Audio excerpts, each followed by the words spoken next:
અને હવે પ્રસ્તુત છે પ્રાસંગિક. આજનો વિષય વિશ્વ જૈવ વિવિધતા દિવસ. પઠન શીતલ વૈષ્ણવનું. આંતરરાષ્ટ્રીય જૈવ વિવિધતા દિવસ અથવા વિશ્વ જૈવ વિવિધતા સંરક્ષણ દિવસ સમગ્ર વિશ્વમાં દર વર્ષે 22 મેના રોજ ઉજવવામાં આવે છે. તે આંતરરાષ્ટ્રીય પર્વ છે. તેની શરૂઆત સંયુક્ત રાષ્ટ્ર દ્વારા કરવામાં આવી હતી. જૈવ વિવિધતાને તમામ જીવો અને ઇકોસિસ્ટમ્સની વિવિધતા અને અસમાનતા કહેવામાં આવે છે. કુદરતી પર્યાવરણને જાળવી રાખવા માટે જૈવ વિવિધતા જરૂરી છે. 1992માં બ્રાઝિલના રિયો ડી જાનેરોમાં યોજાયેલા જૈવ વિવિધતા સંમેલનમાં જણાવાયું હતું કે ધરતી, મહાસાગર અને અન્ય જળચર ઇકોસિસ્ટમમાં હાજર અથવા તેનાથી સંબંધિત તંત્રોમાં મળી આવતા જીવોની વચ્ચે વિભિન્નતા એ જૈવ વિવિધતા છે. કુદરતી અને પર્યાવરણીય સંતુલન જાળવવામાં જૈવ વિવિધતાનું મહત્વ જોઈને એ દિવસને આંતરરાષ્ટ્રીય દિવસ તરીકે ઉજવવાનું નક્કી કરવામાં આવ્યું હતું.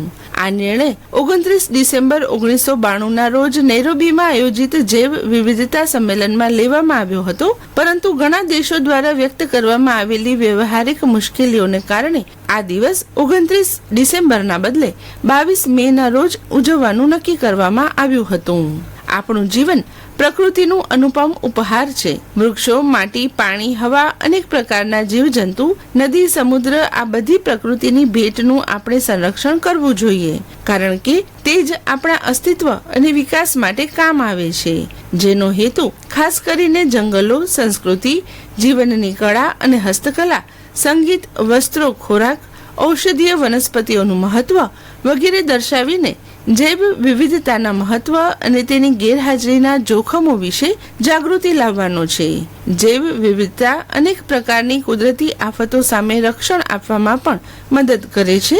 વૃક્ષો કાપવા, કચરો નાખવા, પ્રદૂષણ અને આબોહવા પરિવર્તન જેવી માનવીય પ્રવૃત્તિઓને કારણે આજે જૈવ વિવિધતા જોખમમાં છે. સંયુક્ત રાષ્ટ્ર દ્વારા ઘોષિત આ દિવસની ઉજવણીનો હેતુ જૈવ વિવિધતા વિશે લોકોની સમજ વધારવાનો અને તેના સંરક્ષણ માટે જાગૃત કરવાનો છે. ખાસ કરીને વર્તમાન સમયમાં તેનું મહત્વ વધ્યું છે, કારણ કે કોરોનાના સમયગાળામાં ઓક્સિજનની અછતે લોકોનું ધ્યાન પર્યાવરણ સંરક્ષણ તરફ દોર્યું છે. જ્યારે ચોમાસાનું આગમન નજીક છે ત્યારે આ સમય વૃક્ષો વાવવા માટે ઉત્તમ છે. જો એક વ્યક્તિ એક વૃક્ષ વાવવાનું, તેનું જતન કરવાનું નક્કી કરે તો હજારો વૃક્ષોના વાવેતર દ્વારા અખૂટ પ્રાણવાયુનું ઉત્પાદન શક્ય બને છે. પીપળો, વડ, લીમડો, કરંજ, ખાટી આંબલી, દેશી આસોપાલવ, ગરમાળો, શીમડો, સેવન, મહુડો, શીસમ, સીતા અશોક, અર્જુન, તુરા આંબરા, પારિજાત, વસંત, પારસ પીપળો, કદમ, બિલ્લી, સોપારી, ફણસ, રૂખડો વગેરે જેવા વૃક્ષો ગામમાં વાવી શકાય છે.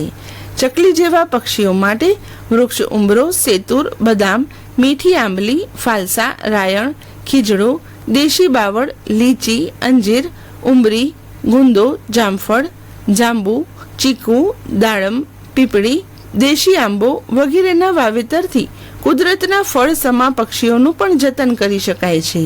આધુનિક સમયમાં જૈવ વિવિધતાના વિષય પર ધ્યાન આપવાની જરૂર છે. ગ્લોબલ વોર્મિંગના કારણે પર્યાવરણમાં વિશેષ પરિવર્તન આવ્યું છે.